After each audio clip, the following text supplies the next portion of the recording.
Hi, it's Dawn from Dawn's Dirt. Dirt can mean gardening, dirt can mean soil, dirt can mean animals. Like I was just chasing my chickens out through the backyard. They all got out. Dirt can mean politics, dirt can mean religion, dirt can mean anything we want it to mean. And so welcome to the show today, Rebecca. And so thankful to have you here. And you are an avid gardener in the city of Toronto.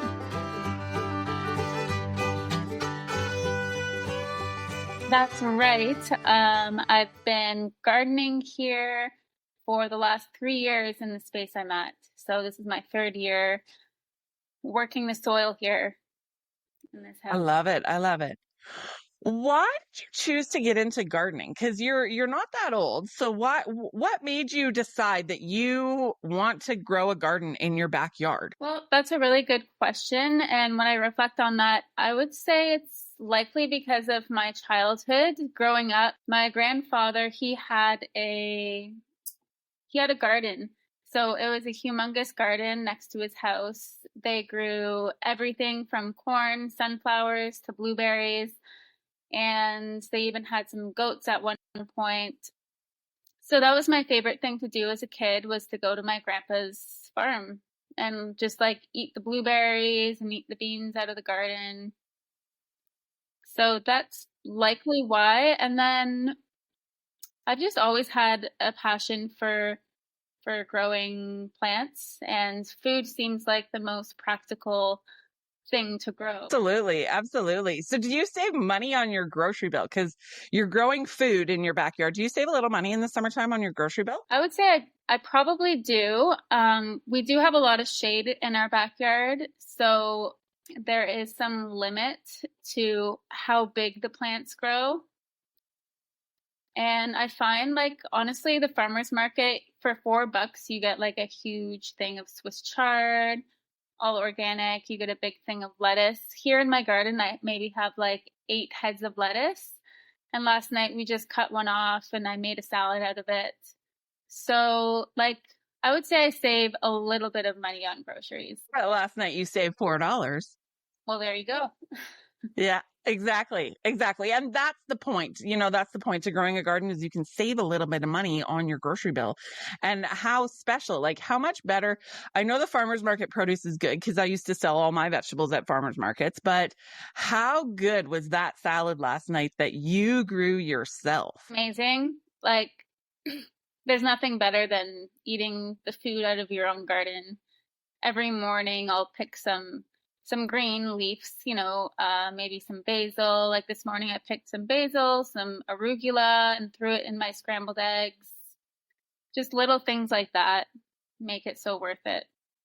Yeah, amazing. And the lettuce and arugula and basil and things that you pick out of your backyard, how's the flavor compared to something you'd buy in the grocery store?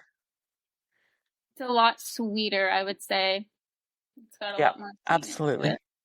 Yeah. For sure. So what's been the biggest challenge growing a garden in your backyard?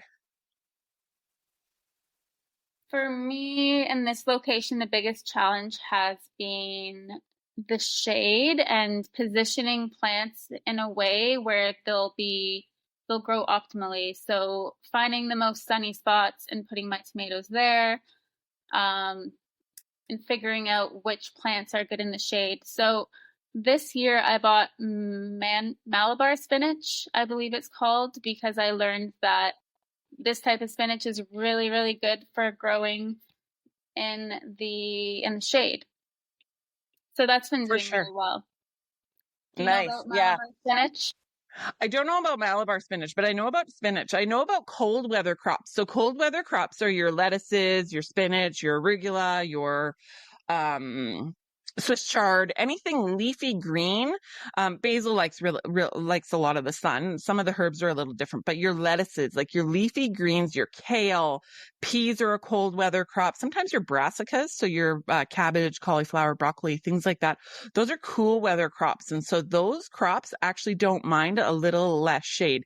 And especially during the summertime when you're getting, plus 30, or I don't know what your high temperatures are in Toronto sometimes, but like here on the prairie, varies. Like we can get some pretty hot days, and those cold weather crops do better in some shadier spots because then they can stay a little cooler. Even in my lettuce house that I had, so I called it my hippie house. I took the half the roof off my pig barn and I, put lettuce in there, but it got so hot in there that I actually had to put up a curtain, like a piece of like shade curtain, and shade my lettuce that was in there because it was just too hot. And lettuce that's hot bolts right away. So if you don't know what bolting is, it's where your greens grow up and they go to flower right away. So have you had that with your spinach or anything like that where it, grows up and then it bolts right away? I had that with my cilantro. So my cilantro went to flower like really, really quick. For sure.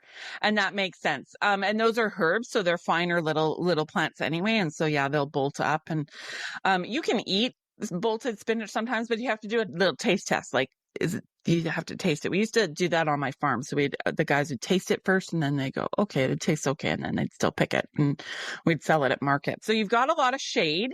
So you grow your cold weather crops. How do your sunnier crops do? Like your tomatoes and your beans and things like that? My bush beans were actually doing quite well. I was already picking some beans from the bush beans there. The pole beans haven't quite gone to fruit, but they are flowering. So the rabbits actually ate off my bush beans, which is unfortunate. You have a problem with rabbits and I have a problem with chickens. We got something very in common here. Do you remember the toilet paper wars of 2020? Are you worried about being prepared in an emergency? Are you tired of being a slave to the corporations we purchase from? It's time to take control. Become ungovernable. Take your food system into your own hands. Hi, I'm Dawn, a coach dedicated to helping you live like grandma used to. Self-reliant, resourceful, and prepared. Whether it's raising chickens, growing a garden, canning your own food, or even milking a cow, I'll teach you how to thrive and survive in the space you have, big or small. We can even potentially make some money off your homestead. Visit Dawn's Dirt today to book your free jumpstart call. Together, as a team, we can get you self-reliant and ungovernable. We, the people, have the power to take back control. Remember, if you give a man a fish, he eats for a day. But if you teach a man to fish, he eats for a lifetime. Let's build a better future and a community, one skill set at a time. Yeah, so it's really frustrating. You get so excited that you're going to have some beans, and then all of a sudden you go back there and the rabbits ate them all off. But the tomatoes, at first I thought, oh my God, my tomatoes are doing amazing. They're stocky, tall, strong looking. But I noticed that there aren't very many flowers on my tomatoes. So I do have some flowers for sure, just very far and few between. Yeah, so I think I know why, or part of the reason why. So you've got nice, tall, big, beautiful tomatoes and not a lot of flowers. And do the leaves look really strong and healthy and it's big and it's bushy? Yes, I have been trimming some of the bottom leaves off. Okay. So I would take a few more leaves off the bottom and just be slightly more aggressive with it. And I think that would probably help. I also wonder if it's because of the shade. See, to get something to fruit, it needs so many hours of daylight, so many hours of nighttime, and it has to have a temperature drop. So when I had my greenhouse, I dropped the temperature at night and then it warmed up during the day. And so have you been having a lot of warm nights as well? Oh, yeah. Yeah, so that's probably part of it as well, that it's just not it's in vegetative state. It's not necessarily in survival mode, where it wants to produce seed, which is your fruit. And so that's probably part of it. Just keep going with it. Take a few more leaves off, stress it out a little more, and you might get some tomatoes. Have you ever seen that tomato plant where it's like, super spindly and, super ugly, but you've got red tomatoes on it? Have you ever seen a plant like that before? Yeah, I've seen that like on a balcony. I remember seeing something Yes. like that. Yeah. Yeah. So absolutely. So that's what's going on is when you have an ugly, ugly looking plant, but it's got red tomatoes, that plant is so stressed out. All it wants to do is reproduce, and reproducing means it's going to give you red tomatoes, which is, fantastic. And that's what you want is you want the fruit. And even in my greenhouse, I used to keep my plants stressed out all the time. So they were, I only kept 15 leaves per plant on my tomato plants. Isn't that crazy? Wow. So where do you stop cutting the leaves off at the bottom? So I'm just wondering what your advice is on where you should stop.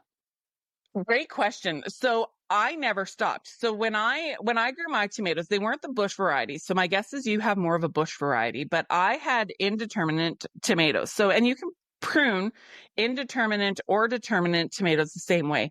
So I grew one stalk directly up a string, and as it went up, it only had one grow point. And I took 100% of the shoots that was on that grow point. So I took 100% of this shoot or 100% of the suckers out, and I only kept leaves. And then and the grow point, the very top of the plant. And then as it grew up, branches of flowers came off of that, right? And they would pollinate and they would get tomatoes.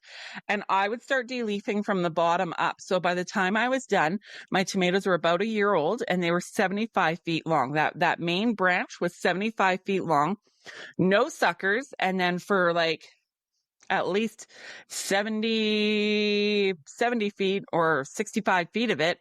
No, probably 70 feet of it. There was nothing. There was not a leaf. There was not a branch anymore because we had already pulled those tomatoes off. And yeah, so when you got up to the last 10 feet, you had branches of tomatoes and then branches of flowers.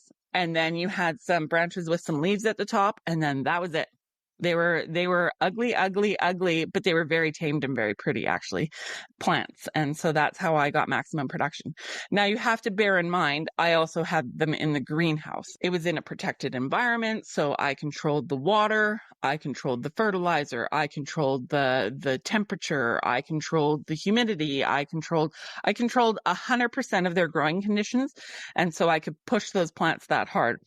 And so when I take those principles, and this is how I coach actually, when I take those principles of what I did, I kind of apply them to what you would do in a backyard or in a backyard scenario. And so that's why I say just take some leaves off and stress it out a little bit. Take your suckers so you don't have this big bushy, vegetative plant, and then you're going to get some good tomatoes off of it. Later in the season, this is one more little tip and trick for you. Later in the season, when you get about 6 weeks out from the end of your season or the end of when you're going to have a frost, you think, or when you're done with the tomatoes, what you do is you pinch out your grow points. So like the top of the plant or any little shoots that you maybe miss, pinch them all out.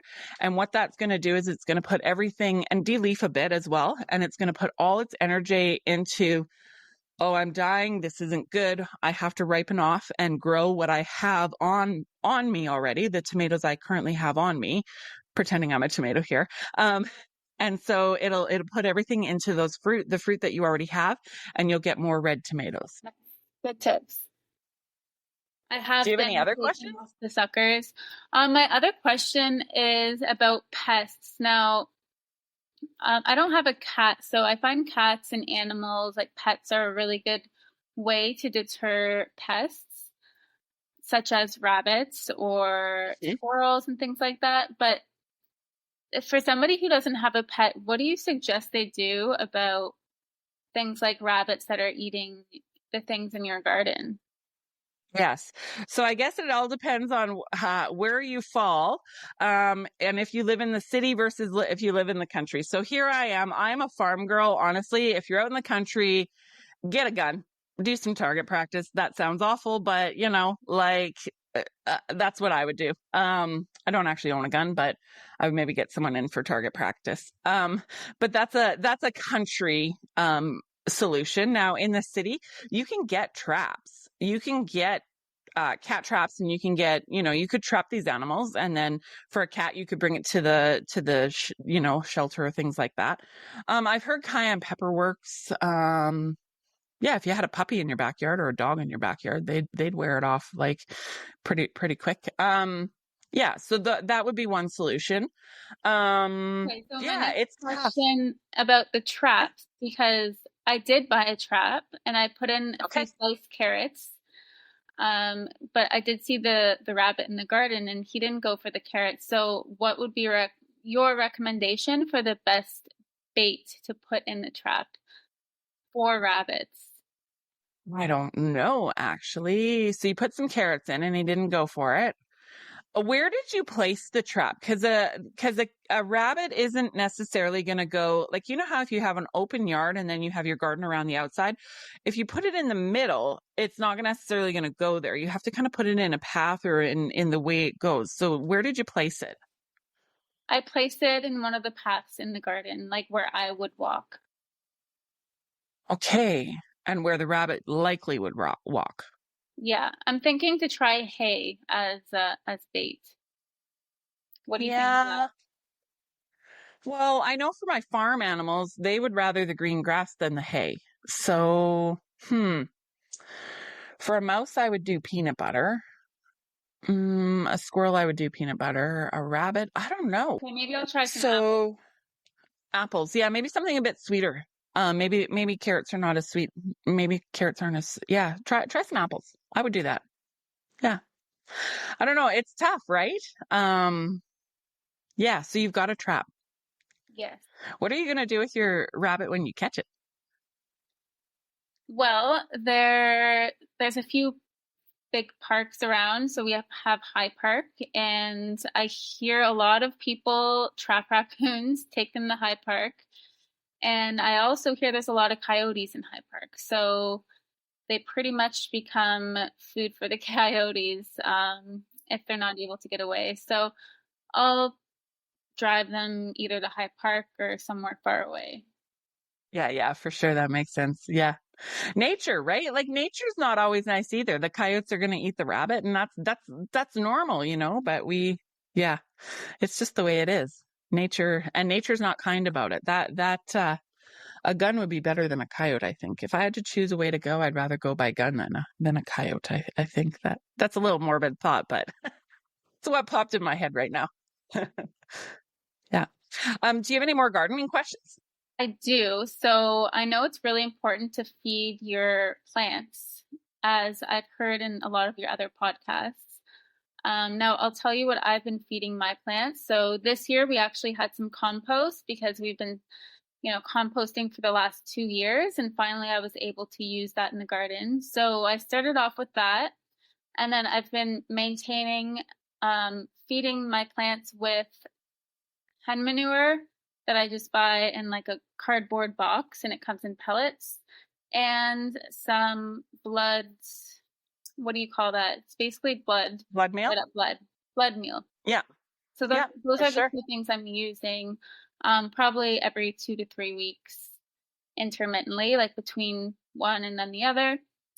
So is Okay. there like a type of food that you recommend as being like the number one, your favorite type of thing to feed your plants? Well, to be brutally honest with you, I use 20-20-20 fertilizer. That's what I use. But that's not necessarily the most natural, and I don't know what it really does to the soil. But that's what I've done.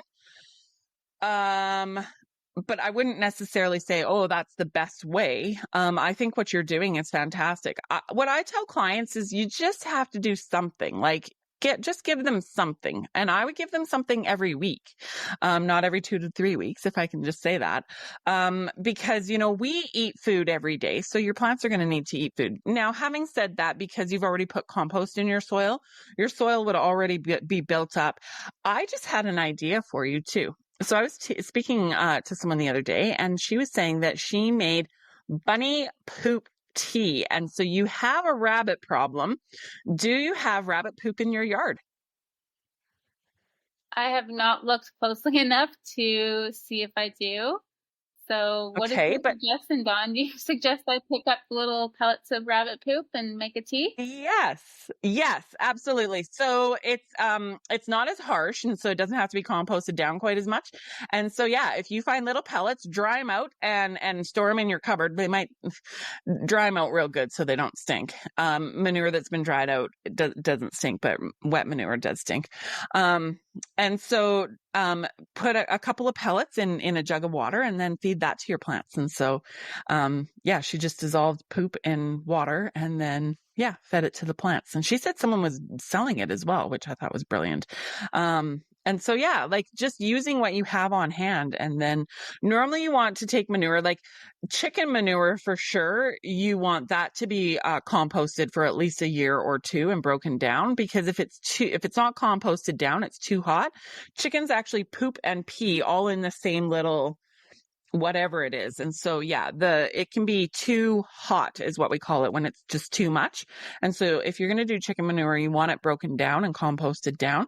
But yeah, bunny pellets don't need to be broken down quite as much. And so you can put that in. Or I've heard of worm tea as well, where you put some worm castings. You can get some worm castings and put it in a tea. So those are very natural options to feed the plants. And I also heard, where was it?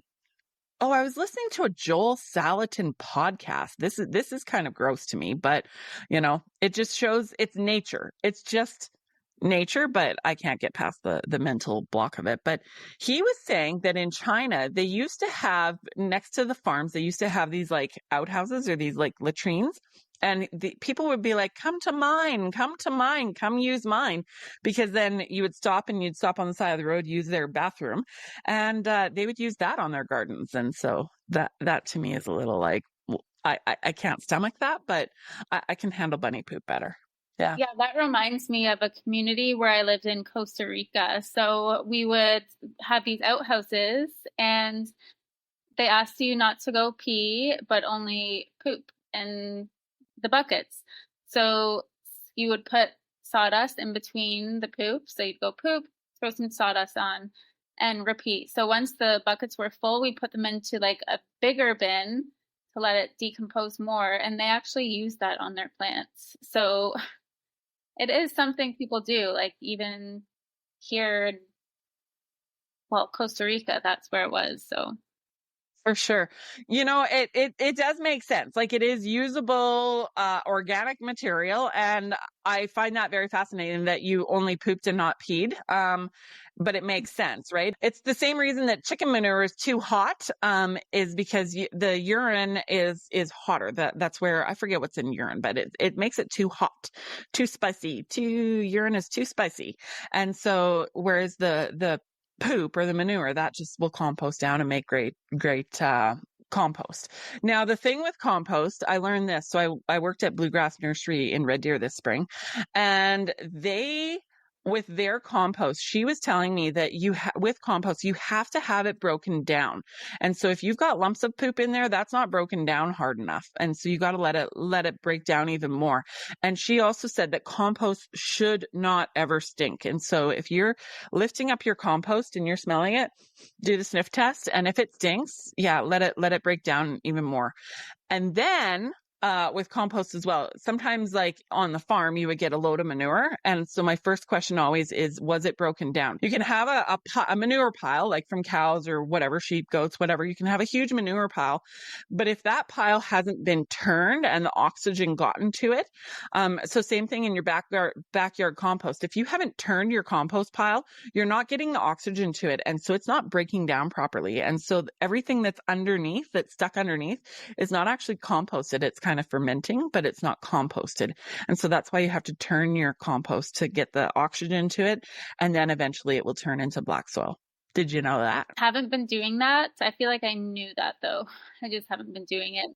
I did do my permaculture design course on Orcas Island many years back, and they were teaching us how to make compost like quickly. So what we did is we layered green things like green leaves, whatever plant matter that we had. And then on top, we would put cardboard boxes. So you can actually compost cardboard boxes. So the point is there's nitrogen and then carbon, nitrogen, carbon. So you're like layering the two and then putting water over it. And I believe they put like some sticks in it to make sure oxygen got inside.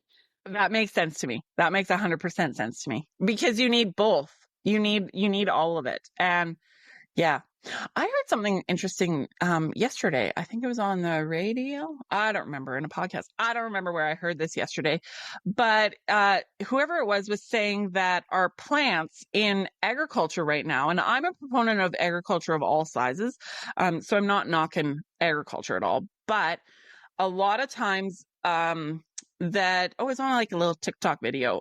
They only add nitrogen and phosphorus, and I can't remember. I'm not the science person when it comes to fertilizer. I'm more of the farmer. But I can read my plants, but I don't know all the ins and outs of like I can't tell you what it is on the timetable or the whatever table. But anyways, he was saying that farmers right now are adding a lot of like nitrogen and phosphorus and all the main ingredients to fertilizer. But what's been depleting is not the main things. It's the micronutrients. So your iron and your copper and your small micronutrients. And so that's what's missing out of our food system in some ways is those micronutrients. But when I was thinking of that as well, I was thinking when I had my farm, I would add in all those micronutrients to my fertilizer mix. And so people would always be like, "Oh, it's hydroponic." And I'm like, "Yeah, but it's almost better and perfect in some ways because I added the nitrogen and I added like all the calcium and all of the main things, but I also did have like a little bit of copper by the teaspoon, a little bit of iron by the teaspoon. Like my micronutrients were down to the gram as to what I put in my fertilizer mix. And so my vegetables had all those micronutrients. I just found that really interesting. Yeah, I do put cardboard in my compost when I feel like it's like has way too much plant matter, then I'll put some cardboard in. So that's something I learned in my permaculture design course. So For not really sure. I sure what love I it. would add to enhance the copper, but I guess you could Copper probably pipe. buy it at yeah.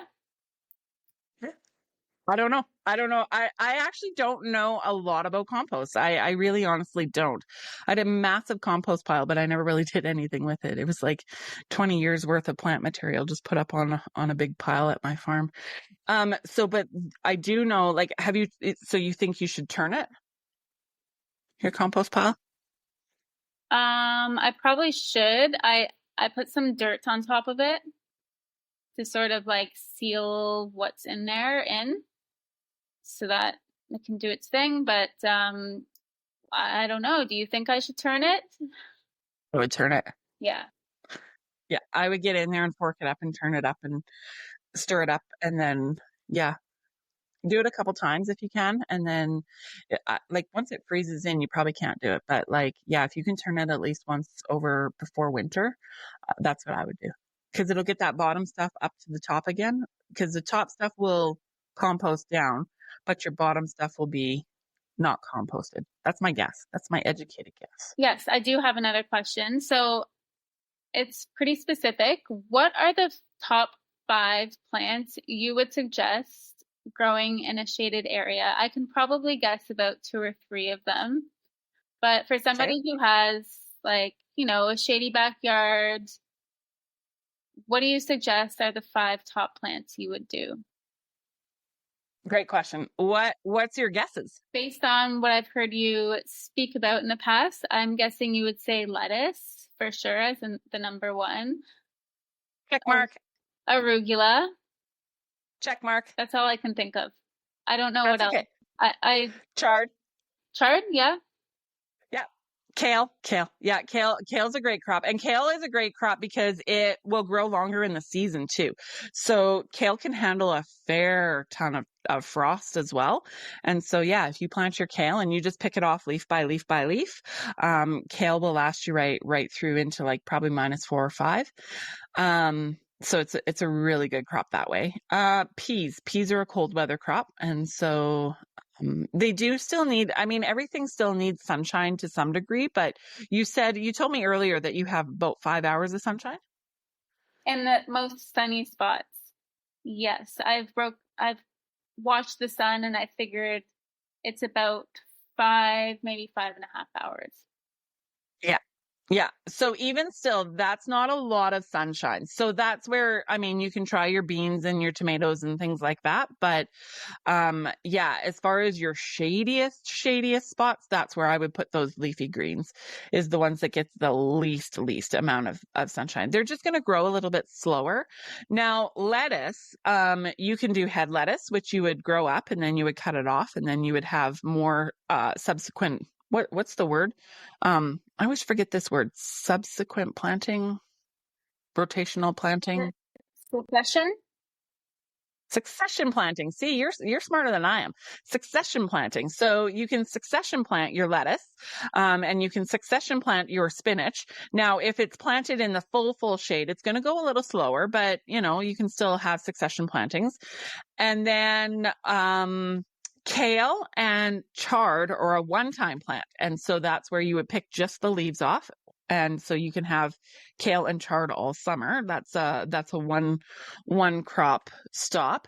And then peas, yeah, peas are a one crop. But if you could do an earlier planting and then a later planting.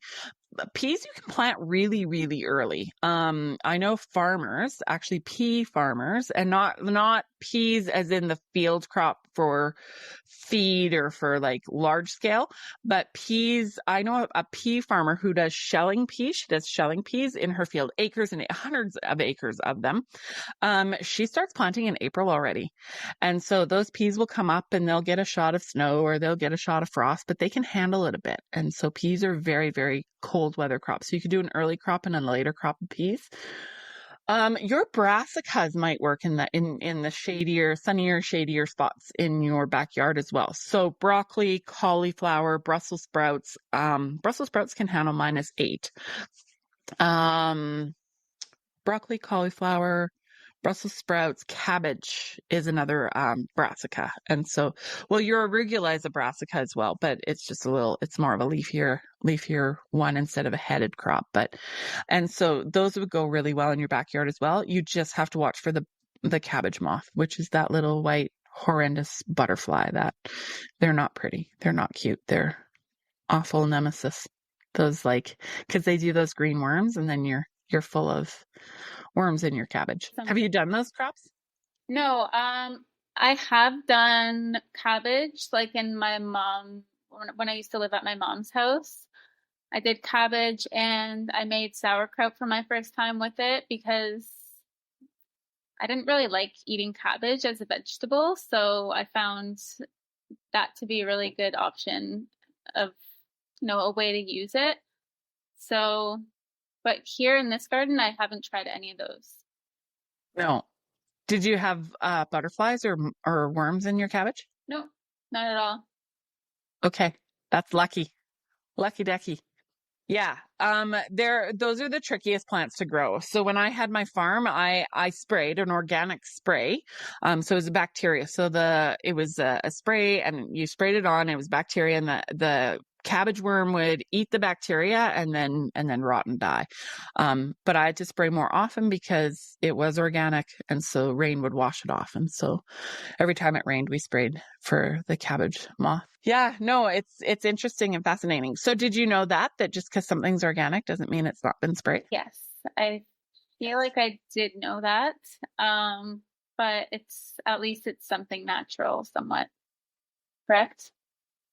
For sure, absolutely. If it's an organic spray, it's on there because it is natural, and so yeah, there isn't the side effects. And so the spray I used for the worms was bacteria, right? And then there were some other ones once in a while I hated spraying ever, but there was sometimes some other ones I used in the greenhouse which were more minerals and things like that. But yeah, I hated spraying. I didn't like spraying at all, but sometimes you had to do what you had to do to keep the crop, and it was organic. It was always on the certified organic list when I had the farm. On a small scale though, if you don't want to spray your cabbage, you can do the netting. And so you can take your butterfly netting and put it all the way around and put it all the way down. And you want to make sure you have no holes to peek in. And so bury it under the soil all the way around, transplant out, and then yeah. And you kind of want to keep it like that until you pick it. Sounds like a lot of work. I'd rather just buy a head of cabbage for $4 at the farmer's market. And that is something to be said, right? And that's where people can make their choices for sure. I am all about freedom of choice in everything.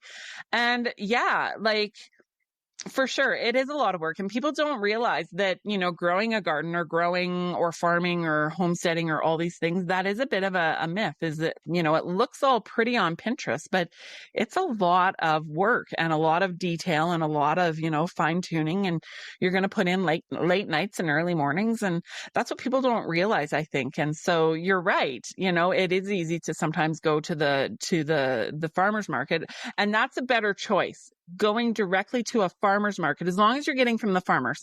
Sometimes at farmers markets, there's tricky people who like to buy and sell, and you're getting the same stuff as a grocery store. You have to be smart when you go to a farmer's market and make sure they actually have a farm. But yeah, sometimes it's easier to just get it from a farmer's market. What I used to say to customers, because I grew a lot of cucumbers, tomatoes, and peppers, which were trickier things to grow. Tomatoes, not so much, but peppers and cucumbers for sure. And so I would say to customers, go grow your garden. Grow some lettuce and grow some peas and grow some carrots and some potatoes and do the easy things. And then let me do the hard things like peppers. Peppers are such a long crop. Don't even try a pepper unless you live, south of Canada. Peppers are such a long crop. You might not get that many. Hot And peppers so are pretty good because they grow pretty small anyways. And anytime I've tried sweet pepper, they don't get very big. And it's just, what was even the point? Hey friends, on Dawn's Dirt, we get real about growing food, farming, homesteading, living free, and digging into the stuff that actually matters. If you're loving the dirt we're dishing out, don't forget to like, subscribe, and follow on your favorite social media platforms. That's how we keep growing this community of badass, soil-covered, chicken-loving, freedom-chasing humans. Like and subscribe to me on Instagram, YouTube, Spotify, Apple Podcasts, you name it. Come be part of the movement. Exactly. So hot peppers do grow quicker, and so you can get some production out of them. That would be the exception. But bell peppers, I grew bell peppers in the greenhouse, and they were seeded in November, and then I got them in January, and I didn't see a colored pepper until April. So it took 5 months to go from seed to one pepper coming off the plant. And so when we think of our short seasons, especially here in Canada, like, who has 5 months? We're lucky to get 2 months frost free in some parts of Canada, right? So yeah, peppers are not the wisest decision in your home garden, especially here in Canada. You can try it, like bell peppers, sweet bell peppers, but the hot peppers, yeah, do it.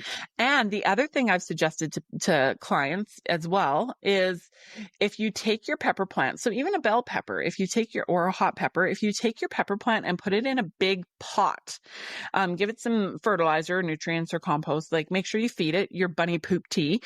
Feed it nutrients. But if you put it in a big pot, that pot can be transferred into your home, into a sunny window, and it can continue growing, because peppers are such a slow growing plant. They're not going to get crazy big like a tomato does. And so you can use it almost like a perennial, in that you take it inside and outside. And so, but aphids really like peppers, so you got to watch for that. Nice. Yeah. Another really good tip my friend gave me, she said, she suggested, if you have a small area to garden, you may as well grow things that cost more in the grocery store. For example, tomatoes, they cost more in the grocery store than a bag of potatoes.